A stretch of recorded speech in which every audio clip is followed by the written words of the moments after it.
بشنو از چوہی کایت می کند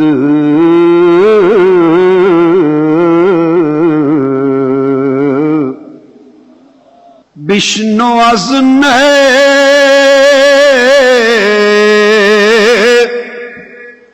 چوہی کایت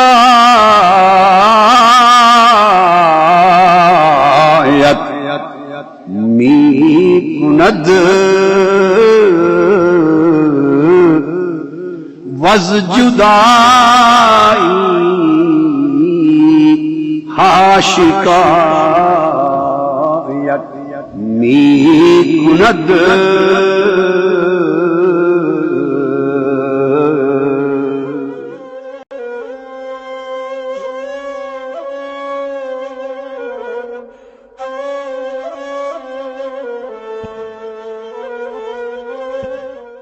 نحمده ونصلي ونسلم على سيدنا ومولانا محمد رسوله النبي الأمين المكين الحنين الكريم الرؤوف الرحيم أما بعد بسم الله الرحمن الرحيم. کل رات ہم نے مضمون عشق کو، جو کہ ختم ہونے والا تو نہیں مگر کچھ اور موضوعات کو شامل بیان اور شامل درس کرنے کے لیے میں یوں کہوں گا کہ اس کو روکا، تاکہ کچھ اور اہم تعلیمات بھی درس مثنوی کے ذریعے آپ تک پہنچے.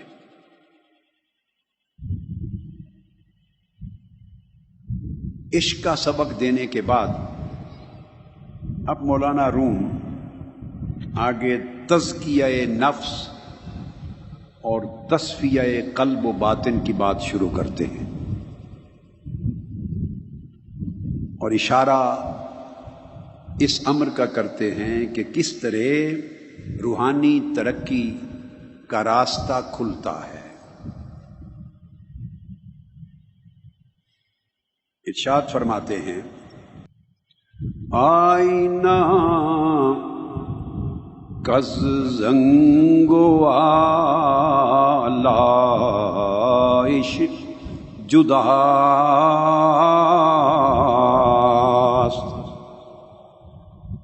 پرشوائے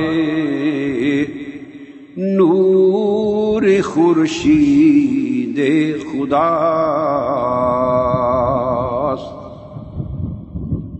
پھر فرماتے ہیں، رو تو زنگار از رخ او پاک کن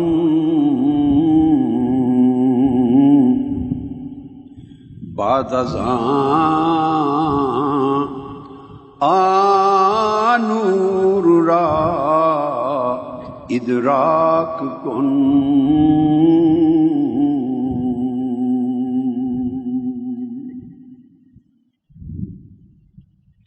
اس کے بعد ارشاد کرتے ہیں، ای حقیقت راشنو از گوش دل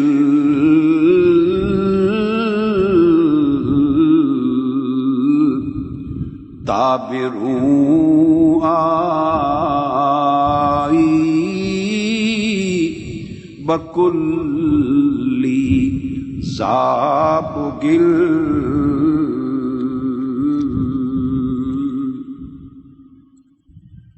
فہم کردہ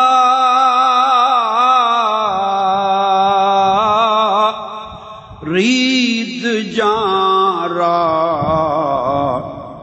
رہ دہید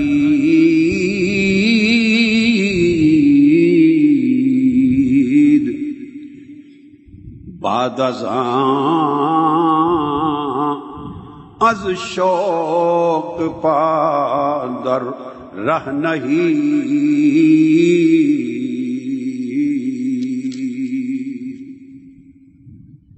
اس وقت 4 شعر پڑھے میں نے۔ مولانا روم فرماتے ہیں پہلے شعر، آئینہ کا زنگ و آلائش جداست، اے بندے، اے طالب حق،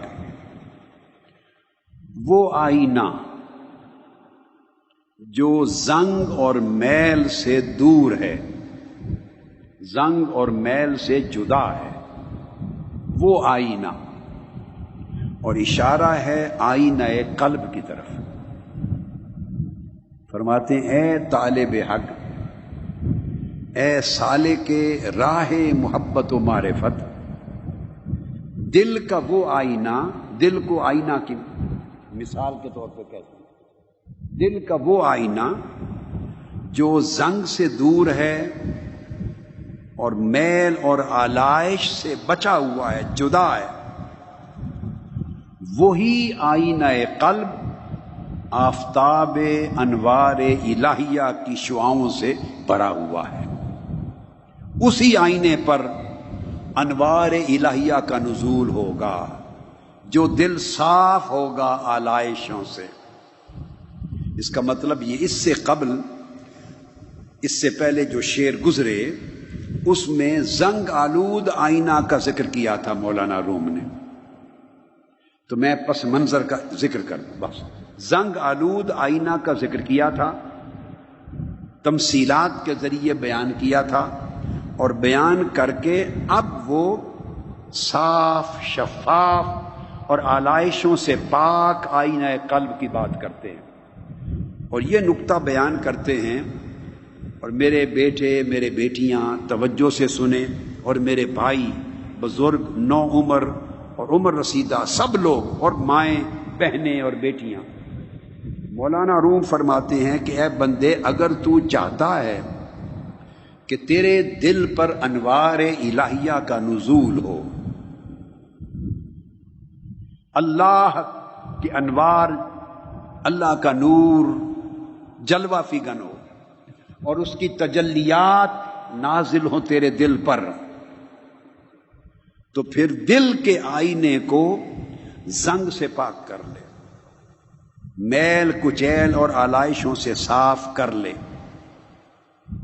تب ہی جا کر دل اس قابل ہوتا ہے کہ اس پر واردات ہوں، اس پر تجلیات ہوں، اس پر انوار کا نزول ہو۔ اب یہ جو آلائش کی بات کی ہے، زنگ کی بات کی ہے اور میل کی بات کی ہے، یہ آلائش کیا ہے، یہ زنگ کیا ہے، یہ میل کیا ہے؟ اس زنگ کی 2 قسمیں ہیں۔ یہ زنگ اور آلائش اور میل 2 قسموں کا ہے۔ ایک قسم ہے شہوات نفسانیہ کا زنگ، جو انسانی نفس کی شہوتیں ہیں، انسانی نفس کی شہوتیں، جس میں شہوت بھی آتی ہے، حرص آتا ہے، تکبر آتا ہے، بغض آتا ہے، عناد آتا ہے، عداوت آتی ہے، بخیلی آتی ہے، گھٹیا پن آتا ہے۔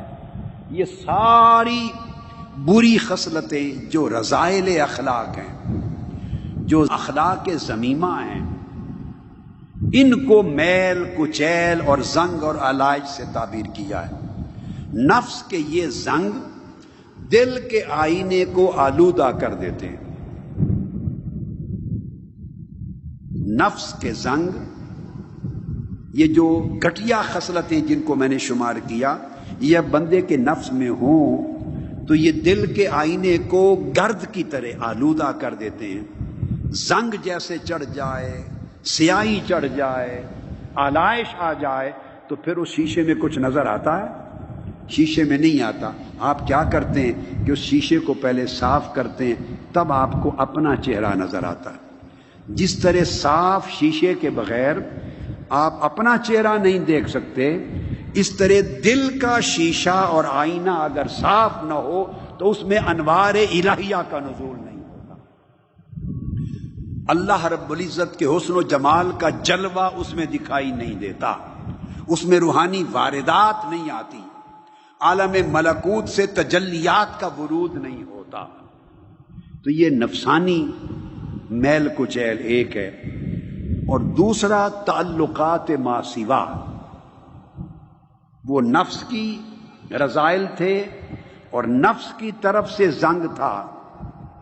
اور دوسرا زنگ ایسا ہے جو خود دل ہی کی طرف سے ہوتا ہے، دل کی طرف سے، وہ دل کی خواہشات ہوتی ہیں.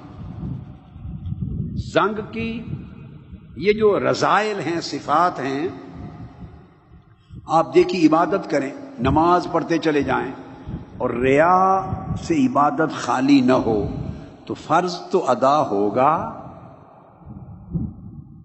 مگر اس نماز کا کوئی فیض اور نور نہیں ملے گا. عبادات کریں، دل میں تکبر ہو، تو آقا علیہ السلام نے فرمایا کبر ایک رائی کے دانے کے برابر بھی ہو.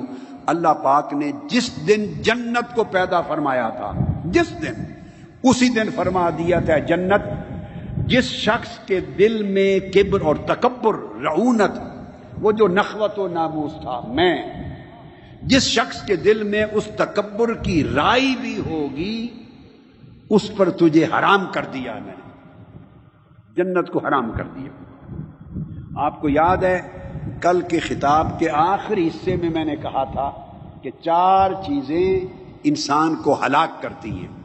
ایک میں نے کہا تھا انا، میں ہلاک کرتی ہے بندے کو، صرف دوہرا رہا ہوں. دوسری چیز میں نے بتایا تھا نحنو، جب ایک بڑھ جاتا ہے دوستوں کے ساتھ، دست و بازو بڑھ جاتے ہیں، قوت اور طاقت میں اضافہ ہوتا ہے تو بن جاتا ہے نحنو، ہم. وہ برباد کرتی ہے، بندے میں کبر پیدا کرتی ہے، رعونت پیدا کرتی ہے، نخوت پیدا کرتی ہے، گھمنڈ پیدا کرتی ہے. تو انا برباد کرتی ہے، میں برباد کرتی ہے، ہم برباد کرتا ہے. تیسری چیز بتائی تھی لی، یہ میرا حق ہے، یہ میرے لیے ہے، یہ میرا ہے. تو یہ جو میرا ہونا، میرے لیے ہونا، میرا حق ہونا، اس سے طلب آتی ہے، حرص آتا ہے، لالچ آتا ہے، اس سے حسد بھی پیدا ہوتا ہے، مقابلہ بازی بھی پیدا ہوتی ہے، بندے کا اخلاص بھی جاتا ہے اور کیا کرتا جو ہوتا ہے برباد ہوتا ہے. تو لی. چوتھی چیز میں نے ذکر کیا تھا اندی. اندی کا معنی ہے میرے پاس. میرے پاس یہ ہے، میرے پاس کروڑوں روپے ہیں، میرے پاس اربوں روپے ہیں، میرے پاس اتنی کوٹھیاں ہیں، میرے پاس اتنی مارکیٹس ہیں، میرے پاس اتنے پلاٹ ہیں، اتنی جائیدادیں ہیں، میرے پاس اتنی طاقتیں ہیں، میرے پاس اتنے نوکر ہیں، میرے پاس اتنے وسائل ہیں، میرے پاس اتنے تعلقات ہیں. اندی، میرے پاس کیا ہے. بندے کو یہ چیز گھمنڈ میں لاتا ہے اور برباد کر دیتا ہے. اور کل میں نے جب کہا وہ عندی کے ساتھ اس کو پھر ایک اور چیز ایڈ کر دیتا ہوں، من عندی، یہ 5ویں چیز ہے، میری طرف سے. یہ من عندی، میری طرف سے، منی، مجھ سے، انی، میری جانب سے. یہ سارے منی، انی، من عندی، عندی، یہ ساری چیزیں بندے کے نفس کو اپنے سامنے لاتی ہیں. اخلاص کی قاتل ہیں، ریا کو پرورش دینے والی، تکبر کو پالنے والی، تواضع کو ختم کرنے والی، انکساری کی جڑ کاٹنے والی. یہ نفس کی خرابیاں ہیں. ان تمام چیزوں سے پس علاوہ اس کے پھر شہوتیں ہیں، پھر حرص ہے، پھر لالچ ہے، پھر حسد ہے، پھر بغض ہے، پھر عناد ہے. تو انسان ایک طرف دیکھیے ہماری زندگی بدقسمتی ہے، مکسچر بن گیا ہے نیکی اور بدی کا، نیکی اور بدی کا. کچھ لوگ ایسے ہوں گے اور وہ بہت کم ہوں گے جن میں صرف بدی ہی بدی ہوگی، ظلم ہی ظلم ہوگا، گناہ ہی گناہ ہوگا، معصیت ہی معصیت ہوگی، خرابی خرابی ہوگی. کچھ لوگ ہوں گے مگر بہت کم جن میں اور اچھائی نیکی نام کی کوئی شے ہی نہ ہو، بہت کم ہوں گے. اسی طرح بہت کم ہوں گے، یہ دوسرا اینڈ ہے، بہت کم جن کو اللہ پاک نے بدی سے محفوظ کر لیا، شر سے محفوظ کر لیا. ان کو اللہ پاک نے منبع خیر بنا دیا. ان کا وجود، ان کی زندگی، ان کا سارا من سرچشمہ خیر کا بن گیا. ان کے اندر سے نیکی نکلتی ہے، تقویٰ نکلتا ہے، محبت نکلتی ہے، مودت نکلتی ہے، اخلاص نکلتا ہے، نصیحت نکلتی ہے، خیر خواہی نکلتی ہے، رحمت نکلتی ہے، شفقت نکلتی ہے، پرہیزگاری نکلتی ہے، عبادت نکلتی ہے۔ اللہ پاک ان کو شر سے، بدی سے، گناہ سے، معصیت سے محفوظ کر لیتا ہے، نفسانی رذائل سے محفوظ کرتا ہے، اور سارا خیر پر قائم کرتا ہے۔ یہ اللہ کی حفاظت سے ہوتا ہے۔ اگر انبیاء ہوں تو وہ کلیتاً معصوم ہو جاتے ہیں، اولیاء ہوں تو وہ معصوم نہیں ہوتے، محفوظ ہو جاتے ہیں۔ تو ایسے لوگ بہت کم ہوں گے، کروڑوں اربوں میں اکا دکا کم ہوں گے۔ یہ دو اینڈز ہیں، آخری حدیں ہیں۔ یہ خیر کی ایک حد ہے جس میں کو اللہ پاک نے شر سے محفوظ کر رکھا ہے، اور ایک آخری اینڈ ہے ادھر شر کی، جس میں ڈھونڈنے سے بھی کوئی خیر نہ ملے۔ یہ دونوں بہت قلیل ہیں۔ اب اکثر کیا ہے، وہ دونوں کا مکسچر ہوتا ہے،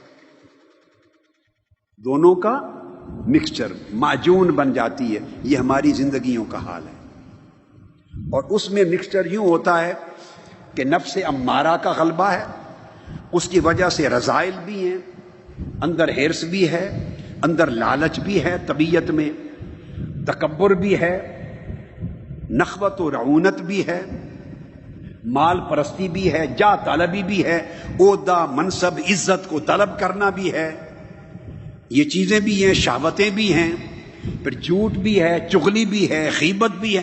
یہ ساری چیزیں بھی کہ کچھ تھوڑی کچھ زیادہ، کچھ تھوڑی کچھ زیادہ، یہ بھی ملتی ہیں۔ ایٹ دا سیم ٹائم بندے کے اندر ایک رجوع بھی ہے اللہ کی طرف، نماز بھی پڑھتا ہے، کبھی کبھی خوف الہی بھی آتا ہے، خشیت بھی آتی ہے، 27ویں کی شب آ گیا، اعتکاف پر آ گیا، کسی نیک صالح مجلس میں آ گیا، دل میں رکت بھی آتی ہے، خشیت بھی آ جاتی ہے، کبھی رونگٹے بھی کھڑے ہوتے ہیں، کبھی آنکھیں بھی نم ہو جاتی ہیں، رونا بھی آتا ہے۔ خدا کی راہ میں خیرات بھی کرتا ہے بندہ، صدقہ بھی کرتا ہے، سخاوت بھی کرتا ہے، غریبوں کی مدد بھی کرتا ہے، بھلائی بھی کرتا ہے، برائی بھی کرتا ہے، دونوں چیزیں اکٹھی معجون بن گئی ہیں۔ یہ اکثر آپ سمجھ لیں 99% لوگوں کا حال یہ ہے، 99% حال، یا 99% سے بھی پوائنٹ زیادہ کر لیں، حال یہ ہے۔ اب فرق کیا ہوتا ہے، کسی میں خیر کا پہلو غالب ہے، شر کم ہے، کسی میں شر کا پہلو غالب ہے اور خیر کم ہے، کسی میں نیکی کا حصہ زیادہ ہے، بدی قدرے کم ہے، کسی میں بدی کا حصہ زیادہ ہے اور نیکی کم ہے۔ دونوں اس طرح گڈ مڈ مکس ہو کے ساتھ چلتی ہیں، جس کی وجہ سے بندہ ادھر بھی جاتا ہے، ادھر بھی جاتا ہے، اور کولو کے بیل کی طرح پوری عمر سفر تو جاری رکھتا ہے مگر کسی منزل پہ نہیں پہنچتا۔ ادھر نیکی کی، ادھر بدی نے اس کے اثر کو زائل کر دیا۔ ایسے سمجھیں جیسے جیب کٹی ہوئی ہے، اعمال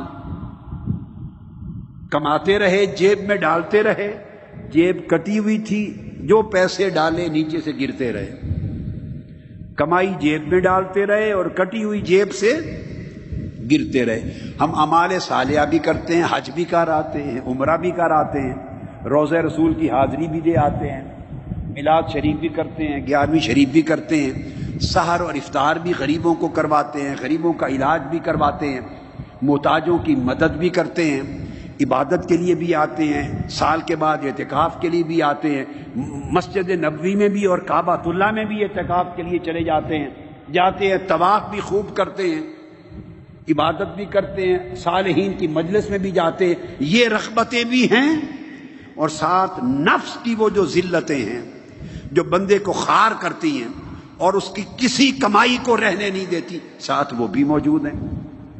یہ مکسچر ہے، اس کے لیے اس سے زنگ چڑھتا ہے۔ یہ نہیں کہ آئینہ ہے نہیں، دل کا آئینہ تو ہے، مگر اس پر زنگ اور گرد چڑھ گئی، اس میں جلوہ نظر نہیں آتا۔ وہ کہتے ہیں کہ یہ دونوں قسموں کے زنگ اتار اے بندے، اے طالب حق، نفسانی رذائل کا زنگ بھی اتار اور قلبی خواہشات کا رنگ بھی اتار جو تعلق ما سوی اللہ کے ساتھ کی وجہ سے پیدا ہوتا ہے. کیونکہ دیکھیے بندہ کماتا ہے، جب کاروبار کرے گا، جاب کرے گا، روزگار کرے گا، بزنس کرے گا، گھر بنائے گا، تو یہ دیکھو یہ ایک بڑا امتحان کا لمحہ ہے. گھر بنائے گا تو اچھا پسند کر کے بنائے گا. اب یہی تو فرق کرنا ہے کہ اس کا تن اس پسند میں کتنا انوالو ہے اور من کتنا انوالو ہے. جسم کو آسائش ملے گی، راحت ملے گی، گھر بھی پسند ہوگا، گاڑی بھی پسند ہوگی، مال دولت میں انکم آ رہی ہے تو خوشی بھی ہوگی، نفع آ رہا ہے، نقصان آ رہا ہے تو دل دکھ بھی ہوگا کہ نقصان ہوا ہے اور کما لوں. یعنی انسان کو اللہ پاک نے فرمایا لقد خلقنا الانسان فی احسن تقویم. یہ پیکر انسانی، پیکر بشری ایک ایسی چیز ہے کہ احسن قوام کے ساتھ اس کو بنایا، احسن قوام کے ساتھ بنایا، اپنی خوبیاں رکھی. اس انسان کے اندر عالم لاہوت بھی رکھا، عالم جبروت بھی رکھا، عالم ملکوت بھی رکھا. اس کے اندر نیکی کی طلب بھی رکھی، تڑپ بھی رکھی، قالو بلا، اس کو لبیک کہنے کی آرزو بھی رکھی، خوبیاں بھی رکھی. یہ وہی خوبیاں ہیں جو کبھی رقت دلاتی ہیں، کبھی آنسو دلاتی ہیں، کبھی شوق سے مسجد کی طرف لاتی ہیں، کبھی سجدہ کراتی ہیں، کبھی سخاوت کراتی ہیں، صدقہ خیرات کراتی ہیں، کبھی نیکی کے اعمال کراتی ہیں. تو یہ من میں یہ بھی رکھا، یہ احسن تکوین کے باقیات صالحات ہیں وہ بھی رکھے. اور پھر ثم رددناہ اسفل سافلین، پھر اس کو گھٹیا سے بھی گھٹیا ماحول میں لوٹا دیا. ہم گھٹیا سے گھٹیا رذیل ماحول میں آ گئے، ایسے ماحول میں جس میں حرص ہے، ہوس ہے، قتل و غارت گری ہے، خون خرابہ ہے، لوٹ مار ہے، ایک دوسرے کے خلاف حسد ہے، بغض ہے، عداوت ہے، لالچ ہے، 100 خرابیاں اس ماحول میں آ گئے. اب یہ چیزیں بھی ہیں، اس میں اکڑ بھی ہے. علم لیا اس میں بھی اکڑ آ گئی، عمل کیا تو اس میں بھی انا میں آ گئی، اچھا لباس پہنا تب بھی اس میں نخوت آ گئی، اچھا کھانا کھایا نخوت آ گئی، اچھی گاڑی پہ سفر کیا نخوت آ گئی، اچھی رہائش رکھی نخوت آ گئی. میری رہائش اس سے بہتر ہے، میرا کاروبار اس سے بہتر ہے، میری زندگی اس سے بہتر ہے، میرا سکھ چین اس سے بہتر ہے. یہ وہ چیزیں ہیں جو راحت بھی لاتی ہیں اور اذیت بھی لاتی ہیں، خیال میں شر لاتی ہیں. تو خیر اور شر ملے جڑے ہوئے ہیں. اس طرح اس کو فاصلہ، حد فاصل قائم کرنی ہے. وہ حد فاصل بندہ از خود جب تک سبق نہ لے، تعلیم نہ لے، تربیت نہ لے، اس کے باطنی شعور کی آنکھ نہ کھلے، اس وقت تک وہ حد فاصل کی سمجھ نہیں آتی. اور وہ اس لیے نہیں آتی کہ دل پر زنگ ہے، اور زنگ کو اتاریں گے، گرد کو اتاریں گے، کوئی جلوہ دکھائی دے گا، کسی تجلی کی لذت آئے گی، کسی سجدے سے کیف آئے گا، قرب الہی کی کوئی طلب اور تڑپ میں بدلے گی، تو پھر از خود وہ شوق ادھر کا بڑھے گا اور آپ فرق کرنے لگیں گے کہ نہیں، تن کی ضرورت کے لیے یہ سب کچھ کروں مگر اس کو من میں داخل نہ ہونے دوں. یہ خیال میرے ذہن کی حالت کو نہ بگاڑے، یہ خیال میرے قلب کی راحت کو نہ بگاڑے، یہ خیال مولا کی طلب اور قربت کی آرزو میں حائل نہ ہو، یہ خیال میرے نفس میں اکڑ پیدا نہ کرے، ہوا نہ پیدا کرے. اب اس کے لیے وہ کہتے ہیں کہ اے بندے، اگر تو دل کو صاف کر لے اور اس ماحول میں، ان ضروریات میں رہے، تیرا تن مگر من عرش کی سیر کرے. یہ تن اور من میں ایک فاصلہ کرنا ہے. جسم اپنی ضرورتوں کی وجہ سے مصروف دنیا رہے، فرائض ادا کرے، مگر وہ ضرورت رہے، وہ شہوت نہ بنے، وہ تیرا حرص نہ بنے. اے بندے، وہ تیری محبت نہ بنے، محبت اس کے لیے. تو تن ان فرائض کو ادا کرتا رہے اور من احوال محبت میں غرق رہے، اللہ کی طرف راغب رہے. وہ کہتے ہیں کہ جب دل اس طرح صاف ہو جائے گا اس زنگ اور آلائش سے، تب خورشید خدا، اللہ کے انوار کی جو تجلیات ہیں ان کے نور سے تیرے دل کا آئینہ پر ہو جائے گا۔ اور پھر فرماتے ہیں کہ اے بندے جا، تو اس دل کے رخ سے زنگ کو پہلے صاف کر، اس کے بعد تجھے نور حاصل ہوگا جس نور کی تجھے طلب ہے۔ عبادت نور کرتی، زنگ سے صاف ہو جائے تو رزق حلال کھانا کھانے سے بھی نور ملے گا۔ اگر زنگ صاف ہو جائے اور آپ کی زندگی میں متابعت آ جائے صدق کے ساتھ، تو نیند کرنے کے وقت پہ بھی نور ملے گا، وہ عبادت بن جائے گی۔ آرام کرنا بھی عبادت بن جائے گا، کھانا عبادت بن جائے گا، چلنا پھرنا، لوگوں سے تعلقات، حقوق ادا کرنا عبادت بن جائے گا۔ یعنی راہ و رسم دنیا جو شریعت اور سنت کے مطابق ہیں اور فرائض کے عین مطابق ہیں، جب وہ ادا کریں گے تو دیکھنے میں تیرا عمل دنیا کا عمل ہوگا، مگر اس کے اندر نور آ جائے گا، وہ عبادت میں بدل جائے گا۔ جب یہ کیفیت ہوتی ہے، اس کو مولانا روم فرماتے ہیں کہ ای حقیقت راشنو از گوش دل۔ اے طالب حق، اے عاشقو، آپ سے کہتا ہوں یہ ایک ایسی حقیقت ہے کہ دل کے کان سے سن لو، دل کے کان سے سن لو۔ تا بروں آئی بکلی زاب و گل، تاکہ تو پانی اور مٹی سے بالکل نکل جائے، پاک ہو جائے۔ پانی اور مٹی سے مراد بشری خصائل ہے، اور بشری خصائل سے مراد وہ ساری چیزیں جن کا میں نے ابھی ذکر کیا، ان کی گرفت سے تو آزاد ہو جائے۔ اور پھر فرماتے ہیں فہم گردارید جاں را رہ دہید، بعد ازاں از شوق پادر رہ نہید۔ اے بندے، اگر تو سمجھ رکھتا ہے، اگر تم سمجھ رکھتے ہو تو روح کو راستہ دو۔ تمہاری انہی چیزوں میں چونکہ تو گرفتار ہے، اس گرفتاری کی وجہ سے روح بھی پابا زنجیر ہے، روح قیدی بنی ہوئی ہے، روح عالم ملکوت کا پرندہ ہے۔ تیری ان خواہشات میں قید ہو کر روح کی پرواز ختم ہو گئی ہے۔ جان سمجھ لے اور اپنی توجہ کو مرکوز کر، اپنے دل کو مرکوز کر اور اس بات کو اچھی طرح سمجھ لے، پھر اپنی روح کو ترقی اور پرواز کا راستہ دے۔ اس کے بعد ازاں از شوق پادر رہ نہید، پھر شوق سے روحانی ترقی کے سفر پہ چل پڑ، پھر شوق کے ساتھ اس راستہ پر چل، وہ راستہ جو تجھے محبوب حقیقی کی بارگاہ تک پہنچاتا ہے۔ اس پوری گفتگو میں مولانا روم جس پہ کنسنٹریٹ کرتے ہیں وہ یہ کہ یہ سفر تزکیہ نفس سے شروع ہوتا ہے،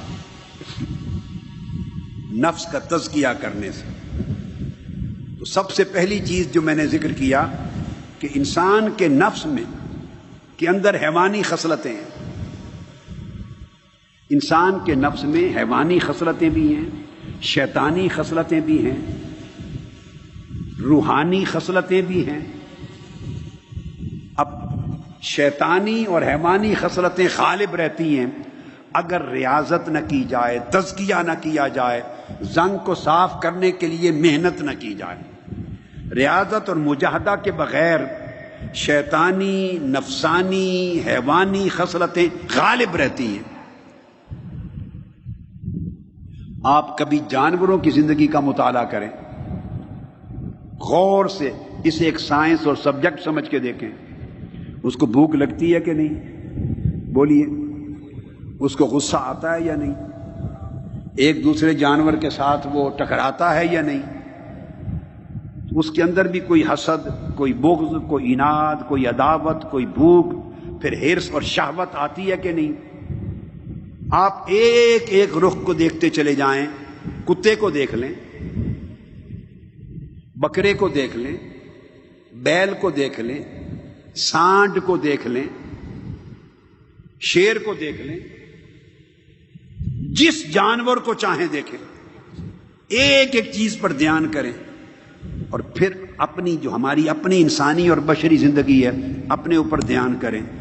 جو اصل ہے ان شہوتوں کی، ان خصلتوں کی اصل وہ ہے کہ نہیں ہمارے اندر موجود؟ بولیے۔ فرق اتنا ہے کہ ہمیں اللہ نے عقل و شعور سے نوازا ہے، انسان کو خود شعوری دی ہے، اس کے پاس خود شعوری نہیں، کس وقت کیا کرنا ہے کیا نہیں وہ گلی کوچے میں کرے گا، بہودگی۔ انسان کو پتا ہے گلی کوچے میں نہیں، وہ چھپ کے کرے گا۔ انسان عقل و شعور سے کام لیتا ہے، وہ عقل و شعور حیوان کے پاس نہیں، مگر اصل ان ساری خصلتوں کی جو حیوانات میں ہے وہ انسانوں میں بھی ہے۔ اور پھر انسان میں چالاکی، عیاری شعور کی وجہ سے اور بڑھ جاتی ہے۔ پھر شیطانی خصلتیں بھی ہیں، گمراہ کرنے والی خصلتیں بھی ہیں، پھر فکر میں برائیاں بھی ہیں، عقل کی برائیاں الگ سے ہیں، شعور کی برائیاں الگ سے ہیں۔ تو جتنی شعوری استعداد اللہ نے بڑھائی ہے اتنی خرابیوں کی صلاحیت بھی بڑھتی چلی جاتی ہے۔ یہ چیزیں غالب رہتی ہیں اور اس کی وجہ سے روحانی اور نورانی خصلتیں جو ہیں انسان کے نفس میں دبی رہتی ہیں۔ اسی وجہ سے قتل و غارت گری بھی ہوتی ہے، نفرت بھی ہوتی ہے، فتنہ فساد بھی ہوتا ہے، برادریوں میں جھگڑے ہوتے ہیں، دوستوں میں جھگڑے ہوتے ہیں، قطع رحمی ہوتی ہے، خون خرابہ ہوتا ہے، آپس میں ہزار معاملات ہوتے ہیں۔ یہ سارے یہی رذائل اور ذمائم ہیں جو مختلف شکلوں میں بروئے کار آتے ہیں۔ ان ذمائم سے تزکیہ، ریاضت اور مجاہدہ کر کے اپنے نفس کو پاک کرنا،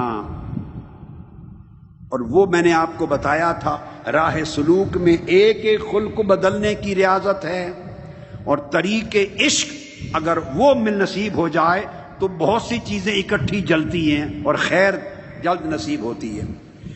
اس نفس کا تزکیہ، نفس کی صفائی کرنا ان رذائل سے، اس کو تزکیہ کہتے ہیں۔ وہ کہتے ہیں کہ وہ جو زنگ اتار اپنے دل کے آئینے سے، اس زنگ کے اتارنے کی ابتدا تزکیہ سے ہوتی ہے۔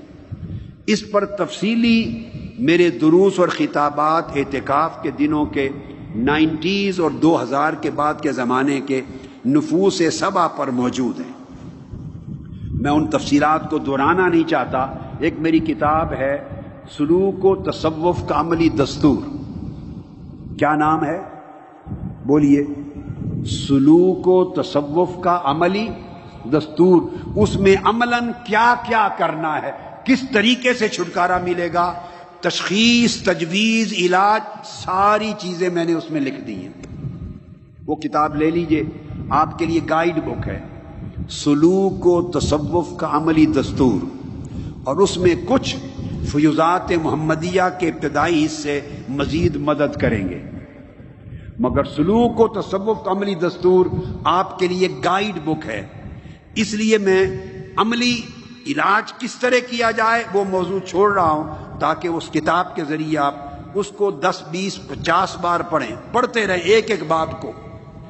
آپ کی تشخیص درج ہے، ساتوں نفوس کی ایک ایک علامت درج ہے، کیسے کیسے پہچان ہوگی، یہ علامت ہو تو کون سا نفس ہے، اس طرح کا خواب آئے تو کون سا نفس ہے، اخلاق میں یہ چیزیں ہو تو کون سا نفس ہے، بدلنے کے لیے کیا کرنا ہے، کس طرح پتہ چلے کہ بدل رہا ہے، علامتیں کیسے بدلیں گی، اخلاق کیسے بدلے گا، طبیعت میں تبدیلی کیسے آئے گی، خواب اور قسم کے آئیں گے، پہلے اور طرح کے آتے تھے اب اور طرح کے آئیں گے، تیسرا نفس آئے گا، پھر خواب بدل جائیں گے، اور طرح کے آئیں گے، اخلاق بدل جائیں گے۔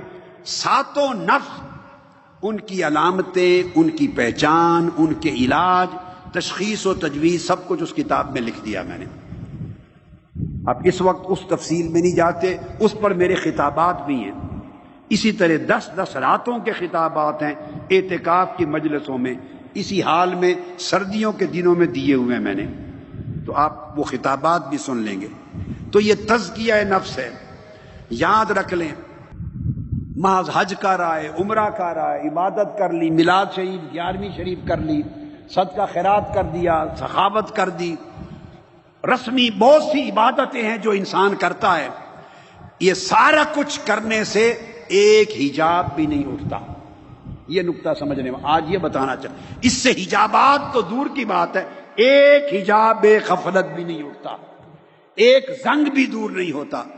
دعوت دی، تبلیغ کی، محنت کی، صبر کیے، مگر اس کے ساتھ ہی ساتھ وہ ریاضت کرنی چاہیے جس سے حجابات، ان سارے امور کا ثواب ملے گا، اجر ملے گا، ضائع نہیں جاتی کوئی چیز اللہ کے ہاں، اجر و ثواب ملے گا، ڈھیروں ثواب ملیں گے۔ مگر اگر آپ چاہیں کہ خالی ثواب نہیں بلکہ حجابات بھی اٹھیں، پردے اٹھیں، زنگ دور ہوں، نور نصیب ہو، تجلیات ہوں، واردات ہوں، کیفیات نصیب ہوں، اور کیفیت پھر حال میں بدلے، حال مقام میں بدلے، روح کو آزادی ملے، قربت الہیہ کی طرف جائیں، روحانی ترقی کریں، اوپر جائیں، اگر یہ چاہیں تو ساتھ مجاہدہ چاہیے۔ کبھی ہم یوں سوچتے ہیں کہ ہم رفاقت میں آ گئے، بس چونکہ رفاقت لے لی تو رفاقت سے از خود سارا کچھ مل جائے گا، یہ اصولاً غلط ہے۔ یہ اسی طرح کی سوچ ہے، جب ہم کلمہ پڑھ لیں مسلمان ہو جائیں تو سمجھے چونکہ مسلمان ہو گئے لہذا یہ ساری خیرات مل جائے گی۔ تو آقا علیہ السلام سے بڑھ کر بھی کائنات میں کسی کی نسبت ہے؟ یہ جو دنیا بھر میں قتل و غارت کر رہے ہیں، قاتل بھی کلمہ گو ہے، آقا علیہ السلام کا امتی ہے، مقتول بھی کلمہ گو ہے، دہشت گرد بھی کلمہ پڑھ رہا ہے، مظلوم بھی کلمہ پڑھ رہا ہے، چور اچکا ڈاکو بھی کلمہ پڑھتا ہے، نماز بھی پڑھتا ہے، عمرے بھی کر آتا ہے جا کر، اور جس کا گھر لٹ گیا وہ بھی حضور کا امتی ہے۔ یہاں ظلم کرنے والا ظالم بھی امتی ہے، مظلوم بھی امتی ہے۔ اس بات کو ذہن میں رکھ لیں، آقا علیہ السلام سے بڑی نسبت کائنات میں کسی کی نہیں کہ کسی کی نسبت آپ کا حال از خود بدل دے گی، یہ غلط سوچیں۔ میں فلاں پیر صاحب کا مرید ہو گیا، میں نے فلاں سے بیعت کر لی، رفاقت میں آ گیا۔ رفاقت بھی ایک بیعت ہی ہوتی ہے۔ رفاقت اور سنگت یہ قلب کی ارادت ہے، آپ نے دل کا ارادہ کر لیا، ایک کو شیخ مان لیا، اس سے رہنمائی کا فیصلہ کر لیا، اس کی صحبت اور سنگت اختیار کر لی اور اس سے اکتساب فیض کر لیا، یہ آپ کا کام ہو گیا، یہ ارادت ہے، یہ ارادت ہے، آپ کے شیخ ہو گیا۔ مگر خالی اس فارم کے پر کرنے سے، یہ فارم پر کرنا اسی طرح ہے جیسے ہاتھ میں ہاتھ دیتے ہیں، یہ ہاتھ میں ہاتھ دیتے یہ طریقے ہیں، وہ بھی جائز ہیں، پرانے وقت میں یہ طریقے ہوتے تھے۔ آپ نے فارم پر کر لیا، رفاقت ہو گئی، آپ سنگت اور ارادت میں آ گئے۔ یہ بھی اگر نہ ہوا، کوئی دور بیٹھا، اس نے خطاب سنا، کتاب پڑھی، متاثر ہوا، دل سے ارادہ کر لیا کہ میں ان کا شاگرد ہوتا ہوں، میں ان کی ارادت میں آتا ہوں، میں ان سے اکتساب فیض کرتا ہوں، یہ میرے شیخ ہیں، ان کا فیض لوں گا۔ جس لمحے دل سے ارادہ کیا وہ مرید ہو گیا، جس کو مانا وہ شیخ ہو گیا۔ اب اس طرح ارادہ کر لینے سے، اس طرح ارادہ کر لینے سے کوئی غوث کا ارادہ کر لے، غوث اور کتب کا، کوئی کسی ابدال کا، کوئی کسی نیک اور صالح کا، خالی اس نسبت سے برکت ملتی ہے، فیض کی کئی شکلیں ملتی ہیں، فیض کی کئی صورتیں نصیب ہوتی ہیں، مگر آئینہ قلب کا زنگ اتر جائے، سیاہی اتر جائے، تزکیہ نفس ہو جائے، قلب کا تصفیہ ہو جائے، باطن میں تجلیات کا ورود شروع ہو جائے، یہ کام فقط ارادت سے نہیں، یہ ریاضت کے ساتھ ہوتے ہیں۔ ارادت کو، پھر صحبت کو، پھر ارادت کو، پھر صحبت کو، پھر ریاضت کو، تینوں چیزوں کو جوڑا جاتا ہے۔ آپ اگر ارادہ کر لیں، سکول کے بچے ہیں آپ، چھٹی ساتویں آٹھویں، ارادہ کر لیں کہ میں میٹرک کر لوں اور میٹرک کا کورس نہ پڑھیں اور جا کے امتحان نہ دیں، تو ارادہ کر لینے سے میٹرک ہو جائیں گے؟ میٹرک کر لیا میرے بیٹے آپ نے، اے لیولز کر لیا، او لیولز کر لیا، اے لیولز کر لیا، ایف ایس سی کر لی، ارادہ کر لیں کہ میں گریجویٹ ہو جاؤں بزنس ایڈمنسٹریشن میں، فائنانس میں، کمپیوٹر سائنسز میں، بیالوجی میں، کیمسٹری میں، فزکس میں، ارادہ کر لیں اور تسبیح پکڑ لیں، وظیفہ کرنا شروع کر دیں کہ باری تعالیٰ مجھے بیچلر ڈگری دے دے، فرسٹ ڈویژن میں پاس کر دیں، نہ کلاس میں جائیں، نہ استاد سے پڑھیں، نہ نوٹس بنائیں، نہ گھر میں ہوم ورک کریں، نہ اسائنمنٹ کریں، نہ محنت کریں، نہ جا کے امتحان دیں، نہ امتحان پاس کریں، تو ڈگری گھر بیٹھے آ جائے گی؟ بولیے، کسی استاد سے محبت کر لیں تو خالی کسی استاد سے محبت کرنے سے ڈگری بیچلر کی مل جائے گی؟ ایسے بیٹھے بیٹھائے ماسٹرز ہو جائیں گے، پی ایچ ڈی ہو جائیں گے؟ میری تو اب میں فلاں سے میں ارادت رکھتا ہوں اور میں فلاں کی کتابیں پڑھتا ہوں، اور اتنی کتابیں آپ 1000 کی 1000 کتابیں میری پڑھ ڈالیں، 5 10 7 ہزار میرے لیکچر سن ڈالیں، جب تک پی ایچ ڈی کرنے کے سارے تقاضے پورے نہ کریں آپ کے گھر پی ایچ ڈی کی ڈگری آ جائے گی؟ بولیے، آپ مکینک بن جائیں گے کسی کے پاس بیٹھ کر سال ہا سال محنت کیے بغیر؟ ڈرائیور بن جائیں گے سیٹ پر بیٹھ کر ڈرائیونگ سیکھے بغیر؟ بولیے، آپ تو بھئی ایک ٹانگے کے کوچوان نہیں بن سکتے، کوچوان بیٹھ کر سیکھے بغیر، پہلوان نہیں بن سکتے اکھاڑے میں اپنے کان اور بازو ٹانگے توڑوائے بغیر، مار کھائے بغیر، پہلوانی نہیں آتی، کشتی رانی نہیں آتی، تیرنا نہیں آتا۔ بھائی کوئی بھی فن اور ہنر سیکھنے کے لیے آپ کو عملاً اس کے اندر جا کر محنت اور ریاضت کرنی پڑتی ہے۔ ریاضت کرتے ہیں، نائی نہیں بن سکتے آپ چاہیں اٹھا لیں کینچی، استرا اور سارا کچھ لے آئیں، امجد شاہ آ جائیں سارا کچھ اٹھا کر اور مجھے کہیں کہ میں نے خط دینا ہے آپ کا، یہ لاکھ عقیدت مند ہو، مخلص ہو، اس جیسا بندہ ہی نہ ہو، میں اپنا گلا کیوں سپرد کروں کہ میرا خط دو پسترے سے کاٹ ہی دے؟ میں پوچھوں گا آپ نائی ہیں؟ اب نائی پرانا لفظ ہے، عزت کا لفظ دوں گا تو کہیں گے ہیئر ڈریسر ہیں، اور انگلینڈ میں ہمارا ہیئر ڈریسر ہے وہ کہتے ہیں ہیئر ٹیکنیشین، اور وہ کوئی کہتے ہیں ہیئر ٹیکنالوجسٹ۔ تو یہ عہدے ہیں، نام ہے مختلف۔ تو بھئی جب تک آپ نے کسی دکان پہ کھڑا ہو کر سینکڑوں ہزاروں لوگوں کی حجامت نہیں کی، آپ حجام نہیں بن سکتے، تو ریاضت کے بغیر عاشق و عارف کیسے بنیں گے؟ کیا یہی ایک کام رہ گیا ہے کہ جو مشق کیے بغیر اور دریا میں چھلانگ لگا کر تیراکی کے بغیر عاشق و عارف بن جائیں؟ ارے پیالے بھر بھر کے پینے پڑیں گے، ریگ مال سے دل کے زنگ اتارنے پڑیں گے، اپنے نفس کے خلاف کرنا پڑے گا۔ نفس چاہے یہ کر، اس کو روک، نفس چاہے آج یہ کرنا ہے، اس کو روکیں، لگام دیں۔ آپ کو پتا چلے نفس آپ کی لگام میں آتا ہے یا نہیں آتا۔ گھوڑا بے لگام ہو جائے، آپ سواری کر رہے ہیں، اتار کے آپ کی ٹانگ توڑ دیتا ہے، اور نفس بے لگام ہو جائے تو آپ کا ایمان توڑ دیتا ہے۔ اس کو لگام میں رکھنا ہے تاکہ نارمل چلے، اس کی سواری کر سکیں۔ تو نفس کو قابو کرنا ہے، روح کو آزاد کرنا ہے، اس کے زنگ کو اتارنا ہے، بری خصلتوں سے نجات دینا ہے۔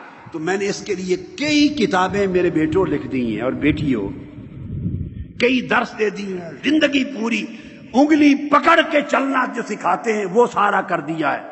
آپ اس لیے کتابوں سے محبت رکھیں، خطاب اور کتاب سے لیں، سیکھیں۔ ایک دائمی صحبت دے دی ہے، وہ کہتے ہیں کہ زنگ اتار، آغاز تزکیہ نفس سے ہوتا ہے۔ جب نفس کا تزکیہ ہوتا ہے تو اس کے ساتھ پھر دل کا تزکیہ۔ وہ جو بری خصلتیں تھیں، شہوتیں تھیں، کبر تھا، تکبر تھا، رعونت تھی، حرص تھا، لالچ تھا، عداوت تھی، نفرت۔ ہم عبادتیں کرتے ہیں مگر اگر کسی کے ساتھ نفرت پیدا ہو گئی، پوری عمر اس نفرت کو دل میں لیے رہتے ہیں۔ کبھی نفرت کو بھی معاف کیا ہے؟ میری بات آپ سمجھیں، ایک سے نفرت ہو گئی، کبھی ایسا بھی سیکھا ہے کہ نفرت کو مٹانا کیسے ہے؟ جس دل میں نفرت رہے گی، بھلا اللہ کے کسی بندے کے ساتھ ہی کیوں نہ ہو، اس میں محبت کیسے آئے گی؟ جس دل میں بخل ہوگا اس میں سخاوت کیسے آئے گی؟ جس دل میں ظلمت ہوگی وہاں نور کیسے آئے گا؟ جس دل میں تکبر ہوگا وہاں انکساری اور تواضع کیسے آئے گی؟ تو چغلی کرنا، شکایت کرنا، چھوٹی چھوٹی بات، آپ اعتکاف میں ہیں، یہ بھی نفس کی خرابیوں میں سے ہے۔ کبھی کھانا نہیں ملا، اچھا کھانا نہیں ملا، کھایا تو موشن آ گئے۔ اب جب ہزارہ لوگ کھا رہے ہوں تو لا محالہ اس میں انفیکشن بھی ہو جاتی ہے، اور ہائیجینک لیولز وہ برقرار نہیں رہ سکتے۔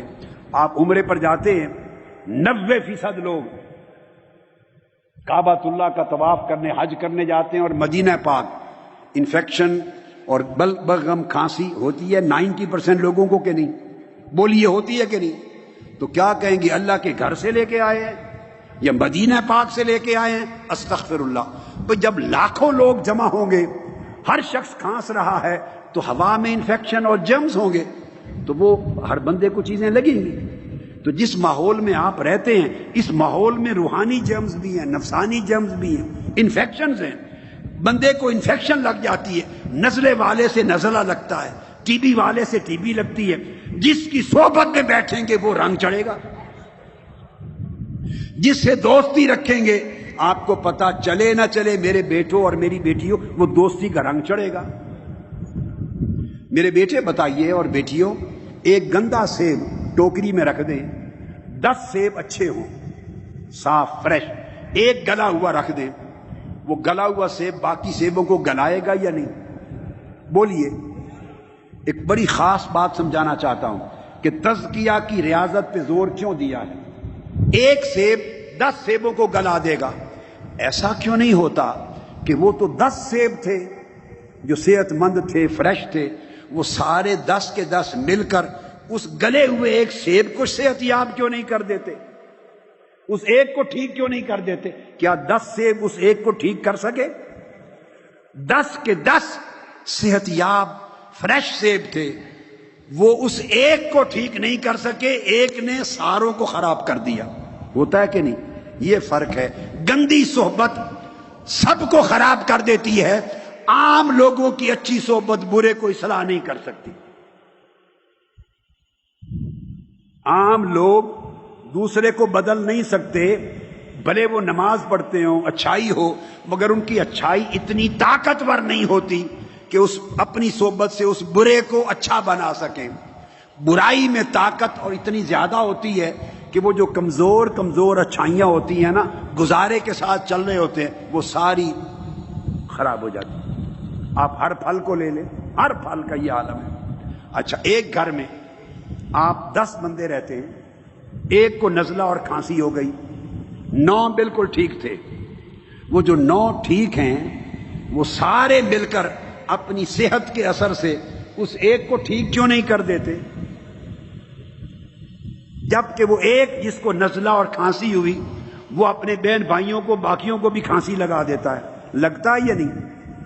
تو بات سمجھیں، مرض موذی ہوتی ہے، مرض انفیکشس، آگے چل متعدی ہوتی ہے، آگے لگتی ہے، صحت متعدی نہیں ہوتی، صحت اپنا اثر آگے نہیں کرتی۔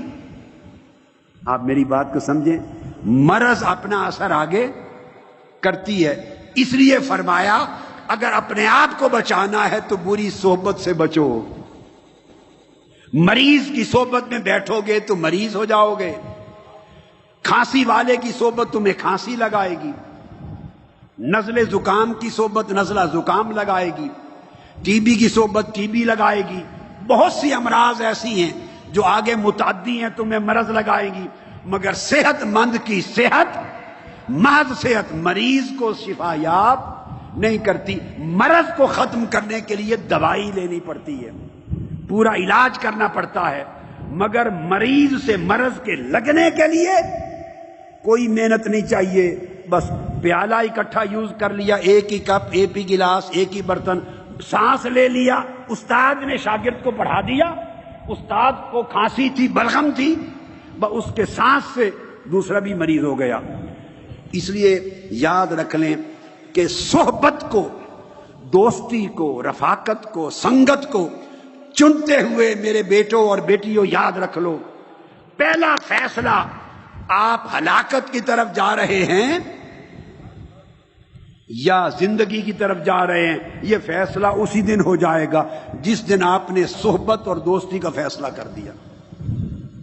آپ کے اندر وہ توانائی نہیں ہے، آپ کی نیکی، آپ کا تقوی، آپ کی پرہیزگاری، آپ کی معرفت، آپ کی عبادت، اس میں اتنی طاقت اور کشش اور توانائی نہیں کہ دوسرے کے حال کو، برے حال کو بدل سکے۔ آپ تو مشکل سے اپنا گزارا کر رہے ہیں، کبھی نماز پڑھ لی، کبھی چھوٹ گئی، روزہ رکھ لیا، ٹھیک ہے، نیکی کر لی، کبھی گناہ کر لیا، کبھی آنکھ بہک گئی، کبھی بلائی کر لی، نیک مجلس میں آئے تو رونے لگ گئے، برے ماحول میں گئے تو پھسل گئے. ایسا ہی ہوتا ہے کہ نہیں؟ ہاتھ کھڑا کریں بیٹے. ایسا ہی ہوتا ہے. تو آپ تو ہر وقت نیچے پھسلن کا شکار رہتے ہیں، پھسلن کا ڈر رہتا ہے، بہک جانے کا ڈر رہتا ہے. مشکل سے اپنا گزارا کر رہے ہیں. تو جن کا اپنا گزارا مشکل سے ہے اور ایک ایک رتی کر کے نیکی کو بڑھاتے جا رہے ہیں، اگر بری دوستی مل گئی، وہ شراب پیتا ہے تو آپ کو خراب کر دے گا. وہ بری فلمیں دیکھتا ہے، بری چیزیں، آپ کے اندر وہ ذوق پیدا کر دے گا. گالی گلوچ کرتا ہے، آپ کی گفتگو میں گالی گلوچ کا ہلکا ہلکا اثر آ جائے گا.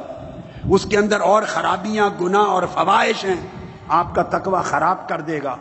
اس کے 24 گھنٹے کیوں جس دوست کی مجلس میں بیٹھیں گے، دیکھنا ہے کہ 24 گھنٹے آپ کے کان میں کیا بات ہوتی ہے. اگر کان میں ہی بات عورتوں کی ہوتی ہے، شہوت کی ہوتی ہے، بدکاری کی ہوتی ہے، گناہ کی ہوتی ہے، حرص کی ہوتی ہے، دنیا کی، ریاکاری کی، طاقت کی، پیسے کی، ہر روز آپ کے کان جب ایک ہی بات سنیں گے، ایک ہی بات، تو سنتے سنتے سنتے وہ بات آج یہاں تک گئی، کل اور آگے جائے گی، الٹیمیٹلی دل تک پہنچے گی. ہر وقت جو چیز دیکھیں گے الٹیمیٹلی وہ نظر سے بڑھ کے دل تک جائے گی. صحبت میں اخلاق، گفتگو، لباس، کپڑا، رنگ ڈھنگ، چال چلن، جو کچھ ہر وقت آپ دیکھیں گے، سنیں گے، برتیں گے، جس کی مجلس میں رہیں گے، آہستہ آہستہ اس کا رنگ چڑھے گا آپ پر. آپ کہیں جی رنگ نہیں چڑھ رہا، بیٹے یہ بھی غلط ہے، یہ سوچ ہی غلط ہے. مت کہیے کہ مجھ پہ رنگ نہیں چڑھ رہا. اس لیے یہ جو ٹیبل پڑے ہیں، ہوا میں گرد ہے یا نہیں؟ بولیے، ہوا میں گرد ہے؟ آپ میں سے کسی کو گرد نظر آ رہی ہے؟ نظر آ رہی؟ تو میرے چاند، میرے بیٹوں بیٹیوں، اگر ہوا کی گرد آنکھوں کو نظر نہیں آتی تو کردار کی گرد آپ کو کیسے نظر آئے گی؟ کردار کی گرد کیسے نظر آئے گی؟ اخلاق کی گرد کیسے نظر آئے گی؟ وہ آہستہ آہستہ اثر ڈالے گی. آپ اپنے گھر میں، آپ کو گرد کبھی نظر آئی ہے ہوا میں؟ مگر اگر آپ ڈسٹنگ نہ کریں، ایک دن نہ کریں، تو آپ کے بیڈ پر، ٹیبل پر اور ہر چیز پر گرد آتی ہے کہ نہیں؟ ڈسٹنگ کیوں کرتے ہیں؟ آپ کی امی، آپ کی ماں، آپ کی بہنیں، گھر والے لوگ یا خدمت کرنے والی ڈسٹنگ، صفائی، جھاڑ پھونک کیوں کرتی ہیں؟ گرد صاف کرتی ہیں. میرا سوال ہے کون سی گرد؟ وہ گرد تو آپ نے کبھی دیکھی نہیں. جو چیز نظر نہیں آتی وہی برباد کرتی ہے. وہ گرد نظر نہیں آتی، مگر اس وقت پتہ چلتا ہے جب آپ انگلی پھیریں گے ٹیبل پر تو لکیر بن جائے گی، پتہ چلے گا کہ اتنی گرد تھی. وہی گرد آپ کے آئینہ قلب پہ پڑ جاتی ہے، وہی گرد آپ کی سیرت و کردار پہ پڑتی ہے. وہ گرد صحبت میں ہے، وہ گرد دوستی میں ہے، وہ گرد تعلق میں ہے، جس کے ساتھ اٹھتے بیٹھتے ہیں، گفتگو میں، الفاظ میں بھی وہ گرد ہے. آپ بولی کیسی سنتے ہیں؟ ایک جگہ آپ پورا سال ہر روز بیٹھتے ہیں تو کوئی خیر کی بات سنتے ہیں، اللہ کی بات سنتے ہیں، رسول کی بات سنتے ہیں، دین کی بات سنتے ہیں، آخرت کی بات سنتے ہیں، تقویٰ کی، نیکی کی، پرہیزگاری کی، ہر وقت مجلس میں خیر کی بات سنتے ہیں. دوسری جگہ آپ صحبت میں بیٹھتے ہیں، ہر روز آپ سنتے ہیں، یار میں سودا کیتا، اتنا نفع آ گیا مجھے، میں نے یہ گھر بیچا، اتنا مل گیا، اس گاڑی میں میرا یہ نقص تھا، میں نے اور نئی گاڑی خرید لی، میں نے یہ گھر لے لیا، میں نے یہ اس کاروبار میں اتنا کما لیا. دوسری جگہ ہر وقت آپ دنیا کا، کاروبار کا، پیسے کا تذکرہ سنتے ہیں، کاروبار کا ذکر ہوتا ہے، یار کی کبھی بات ہی نہیں ہوتی، یار کی کبھی بات نہیں ہوتی. تیسری مجلس میں دوست ہے آپ کا، وہ آپ کو ہر وقت فلموں کی باتیں سناتا ہے. تو جب آپ سال 2 سال ہر وقت فلموں کی باتیں ہی سنیں گے اور یوٹیوب پر یا سیل فون پر، کیا الیکٹرانک میڈیا پہ لغویات اور گناہوں کی باتیں سنیں گے، آپ کو وہ گرد نظر نہیں آئے گی، مگر وہ آپ کے قلب و باطن پہ گرتی جائے گی.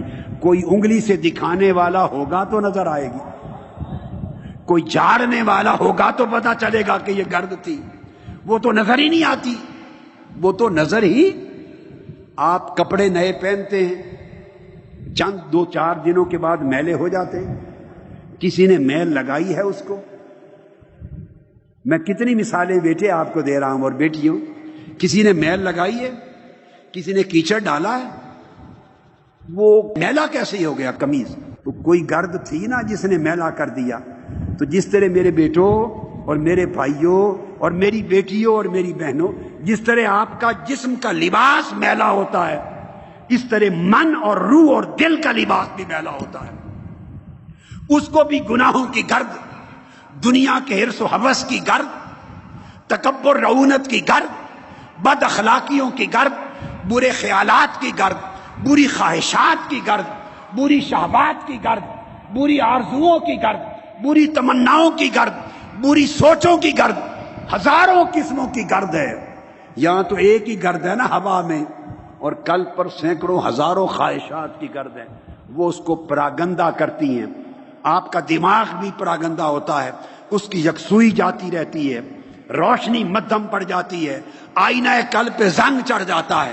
اس لیے فرمایا زنگ سے آئینہ قلب کو بھی صاف کر، اور ما سوی اللہ، اللہ کا ہر غیر جو تجھے اللہ سے دور لے جاتا ہے، ان کے اثرات سے دل کو بھی پاک کر۔ آپ کو بڑی دقیق بات نہیں کرتا، آسان بات کرتا ہوں۔ دوستی کی پہچان کرنی ہو، صحبت، رفاقت، سنگت، دوستی کیا ہے؟ ایک ہی لفظ ہے نا، صحبت۔ بولیے، رفاقت، سنگت، دوستی، ہم نشینی، ہم مجلسی، اٹھنا بیٹھنا، یہ ساری ایک چیز ہے۔ اس کی ایک سادہ پہچان بتا دیتا ہوں بیٹے۔ جس کو دوست بنائیں، جس کی مجلس میں بیٹھیں، جس سے تعلق اور سنگت پیدا کریں، جس کی رفاقت لیں، جس کی مجلس اور صحبت اور ارادت کو اختیار کریں، دیکھیں کئی مہینے، کئی سال اس کو سنیں، اس کو پڑھیں، اس کے پاس بیٹھیں، دیکھیں اللہ کے قریب لے گیا ہے یا دور لے گیا ہے۔ بس سادہ سی بات۔ اس میں کوئی مشکل آئے گی آپ کو؟ ایک تھرمومیٹر آپ کو دے دیا ہے میں نے، منہ میں رکھے تو پتہ چل جاتا ہے ٹیمپریچر ہے یا نہیں، پتہ چل جاتا ہے۔ سادہ سی بات۔ جس کی دوستی سنگت میں بیٹھیں، ایک وقت گزاریں، پتہ چلے، آپ خود اپنا خود چیک کر لیں، آپ کے اندر دنیا کی محبت بڑی ہے یا آخرت کی محبت بڑی ہے؟ کوئی پوچھنے کی ضرورت رہے گی کسی سے؟ خود چیک کر سکتے ہیں یا نہیں؟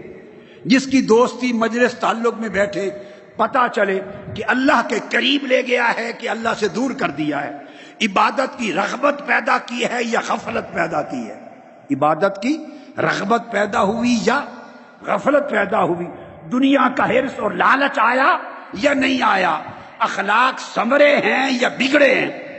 اسی طرح آپ 20 چیزیں بڑھاتے چلے جائیں۔ اب آپ کو پہچان آسان کر دی کہ نہیں؟ یہ آپ کا، اس کو لیکٹومیٹر بھی کہتے ہیں۔ لیکٹومیٹر ہوتا ہے دودھ میں ڈالیں، یہی ہے نا، دودھ والا ہوتا ہے نا، دودھ میں ڈالیں تو وہ بتا دیتا ہے کہ خالص دودھ ہے یا اس میں پانی ملا ہوا ہے۔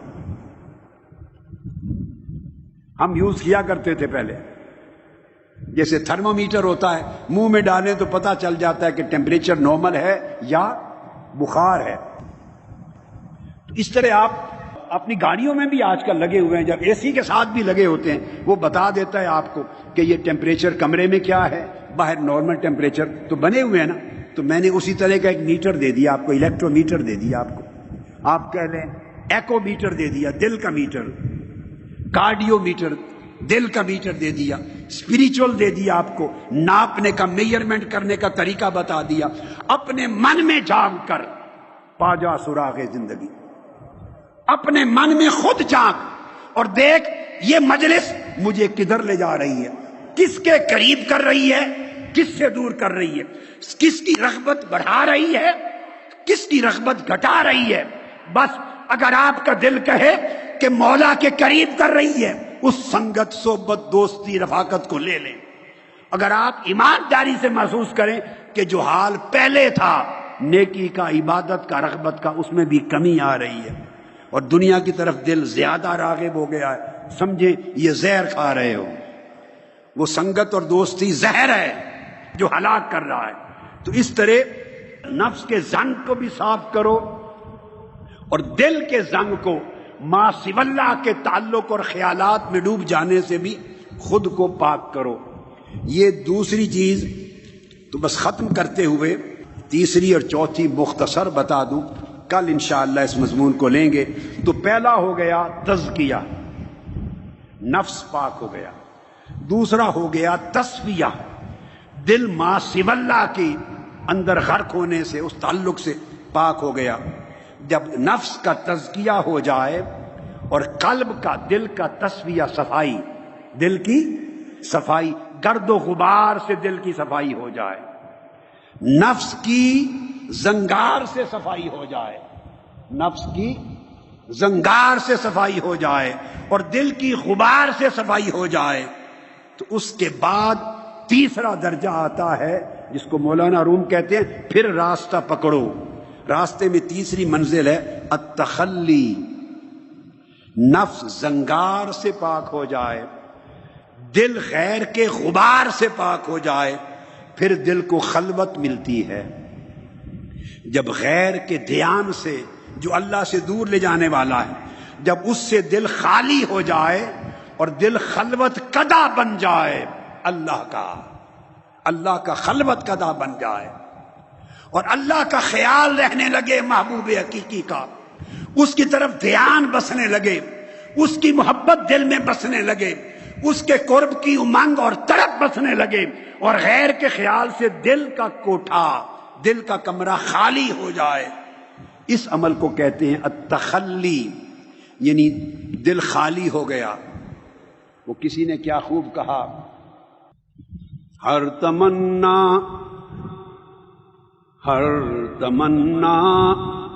دل سے رخصت ہو گئی، ہر تمنا دل سے رخصت ہو گئی، اب تو آ جا، اب تو خلوت ہو گئی، اب تو آ جا، اب تو آ جا، اب تو آ جا، اب تو آ جا. کیوں؟ اب تو خلوت ہو گئی. اور خلوت کیسے ہوئی دل میں؟ کہ ہر تمنا دل سے رخصت ہو گئی. جب ہر غیر کی تمنا دل سے رخصت ہوتی ہے تب دل خلوت قدئ محبوب بنتا ہے. جب غیر بیٹھے ہوں تو محبوب آ کے نہیں ملتا، غیر بیٹھے ہوں تو محبوب بات بھی نہیں کرتا، جھات ڈالنا تو دور کی بات ہے، محبوب بات بھی نہیں کرتا، جھات ڈالنا، تکنا دور کی بات ہے. دل کو ہر غیر تمنا سے پاک کرو، نفس کو زنگار سے صاف کرو، دل کو غبار سے پاک کرو، بری خواہشوں کے غبار سے، تب نفس کو محبوب کے لیے خلوت گدا بنا لو. جب اس کو تخلی کہتے ہیں. جب تخلی ہو جائے تو اس کے بعد اگلا مرحلہ آتا. التخلی کی تعریف کی ہے عرفاء نے، اختیار الخلوت القلبیہ والاعراض عن کل ما یشغل عن الحق. قلب کو، دل کو خلوت قدا بنا دینا اور ہر اس چیز سے منہ پھیر لینا جو اللہ سے ہٹا دیتی ہے، اللہ سے شغل کو ختم کر کے کسی اور طرف مشغول کر دیتی. جب تخلی ہو جائے، خلوت ہو جائے تو تب تجلی ہوتی ہے. بولیے، تب تجلی ہوتی ہے. چوتھا مرحلہ آتا ہے تجلی کا. خلوت ہوگی تو تجلی ہوگی. تجلی کیا ہے؟ محبوب کا تکنا ہے، تکتا ہے، اپنی معرفت کی تجلی پھینکتا ہے، عالم غیب سے تجلیات آتی ہیں، عالم امر سے واردات آتی ہیں، دل پر انوار کی تجلیات وارد ہوتی ہیں، گرتی ہیں، بندہ نور کو گرتے محسوس کرتا ہے۔ جیسے بارش ہوتی ہے تو آپ دیکھتے ہیں نا، اس طرح بندہ جو صاحب تجلی ہوتا ہے، تحلیہ تخلی کے بعد وہ محسوس کرتا ہے کہ میرے دل پر انوار الہیہ کی بارش ہو گئی، اس کو اپنے دل کی آنکھ سے انوار کی بارش رم جم نظر آتی ہے، نور کی بارش اترتی ہے، تجلی ہوتی ہے۔ جب تجلی کا مرحلہ چوتھا آ جائے تو تب تحلی نصیب ہوتی ہے، ہا کے ساتھ تحلی۔ پہلا لفظ تھا تخلی، خا کے ساتھ دل خالی ہو جائے غیر سے۔ دوسرا تھا تجلی، جیم کے ساتھ، پھر محبوب تجلی کرتا ہے، عالم غیب سے تجلیات آتی ہیں۔ جب تجلیات اترنے لگے تو تب ہوتی ہے التحلی، ہا کے ساتھ، ہے کے ساتھ۔ اور تحلی کیا ہے؟ جب تحلی کا مقام آتا ہے تو بندے پر اللہ کے اخلاق کا رنگ چڑھ جاتا ہے۔ ہوتا بندہ ہے مگر رب کے اخلاق کا رنگ چڑھ جاتا ہے۔ یہ عبودیت صحیحہ ہوتی ہے، عبدیت کاملہ ہوتی ہے، بندے کو متصف کر دیا جاتا ہے، اللہ پاک اپنے اخلاق سے متصف کر دیتا ہے۔